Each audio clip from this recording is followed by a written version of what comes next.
Other interesting business news, you have Lucid layoffs mounting now, unfortunately, 400 more jobs being cut. Now, this is not too much of a surprise as Lucid continues to bleed money, losing money on every EV they sell, very similar to pretty much every tech EV manufacturer, with the exception of Tesla, which took years to actually get to the point, but now they actually do make a profit when they sell a vehicle. Now, in comparison, I mean, Ford lost about, what is it, $136,000 per EV sold in Q1, which is probably why Ford is dramatically reducing their investments in not just slashing the capacity to produce batteries by 40%, but also decreasing the capacity to produce their one or two people might call the iconic Ford F-150 Lightning, which, yeah, the demand is not drying up, but the demand is low battery, pun intended, obviously. Now, going specifically to Lucid, this again comes to us thanks to LinkedIn, and this is from James Callan. And they note that specifically, quote, electric vehicle manufacturer Lucid plans to eliminate 400 jobs, joining a wave of workforce reduction within the industry as sluggish consumer demand weighs in on the market for a battery-powered car.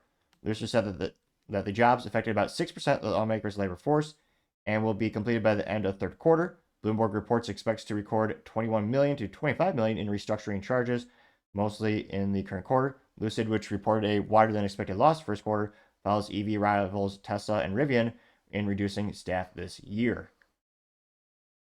Now this comes to us actually earlier. We found that Lucid slashed 1,300 jobs a little more than a year ago. Now, granted, the only silver lining to Lucid's situation is Saudi Arabia. I say that because the largest retirement investment firm in Saudi Arabia for that country, they're one of the, actually, I was going to say they're the largest shareholder in Lucid. In Saudi Arabia, the country dramatically wants to shift the perception of the country, I was about to say company, well, it is sort of a business in that regard, but they want to be perceived as more technologically enabled country, not just rudimentary, or some might think rudimentary in terms of crude oil and natural resources. So they've been making heavy investment, luring tech companies to build regional headquarters there and offices if you want to do business in the area. And they want to be seen as innovative and technologically inclined. So much so that Lucid is actually creating vehicles over there. So obviously they start off in the US and building a lot of vehicles here. The only other place on the planet that's going to be building Lucids as of now, and probably for foreseeable future with lack of demand, is actually in Saudi Arabia. Now, in terms of their stock, it is not good. In the granted, we're looking at the 5-year trend. 5-year trend is down, or sorry, max trend is down to 70.75%. Currently trading for less than a cup of coffee. Actually, this is half the cost of a Starbucks coffee, or even actually probably even more dramatic. I haven't been to Starbucks in quite some time, but nevertheless, currently trading for $2.80 per share, which is pretty abysmal to say the least. They're not going to be delisted. It's not as the Container Store. The Container Store is like 70 cents per share right now. Granted, if it goes below $1, that's when you get your wrist slapped once or twice before you get delisted. Now, the 5-year trend is also down negative 70.75%. In the past year, it's down 64.04%. Starting the year in the past 12 months ago is, what is it, $7.71 per share. Year to date, it's down 33.01%. The past month, it's actually increased, but only by 0.28%. Oh, apologies. It's only by 28 cents, but it did go up by 11%. The past 5 days, it's down 8 cents or 2.82%. It did go up by, wow, 1.5 cents in the past hour or two. So, long story short, they're not in a good position to be. Again, the demand for EVs is drying up more and more, perhaps because Americans are starting to learn, basic mathematics and long-term ROI, and they realize, oh, wait a minute, in 5 to 7 years, this battery is going to be worthless. So I'm going to have to pay $5 to $10 to $20,000 to $30,000 plus to fix this monstrosity, and also only one place can fix it and work on it and maintain it. Yeah, probably not a great idea. Personally, that's why I prefer vehicles that have an internal combustion engine with 3 pedals, also known as a manual transmission, the only fun way to drive, my 3 cents.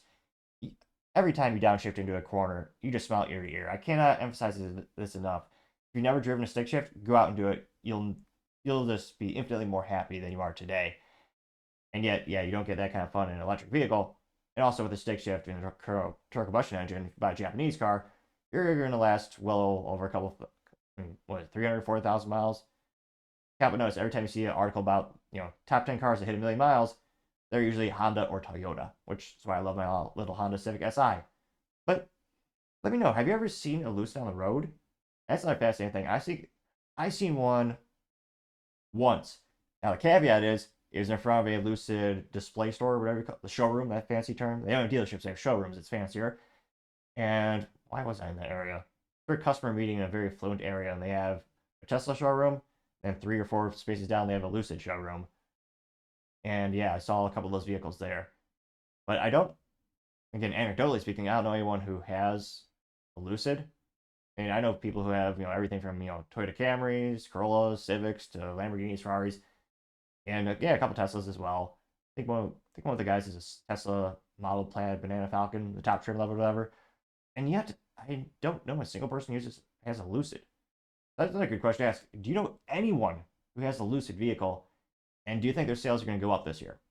We have unprecedented economic uncertainty, political uncertainty, and again with EVs, you don't know how long they'll be in business. Maybe they'll be out. I mean, Fisker's at what, 3 cents a share or something like that. They're on life support sale at least.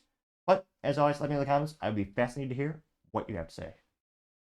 Thank you, everyone, for taking the time to tune in. Again, trying to get to 4,000 subscribers by the end of the month. So if you could click that button, I would greatly appreciate it. Also, leave me a thumbs up, thumbs down, or a comment. It's a great way to give me some additional feedback, letting me know how I can make the show better and better. Lastly, don't forget to take the time to tell your family, tell your friends, tell your coworkers, heck, tell your enemies, tell anyone and everyone. Just stay safe, fight the good fight.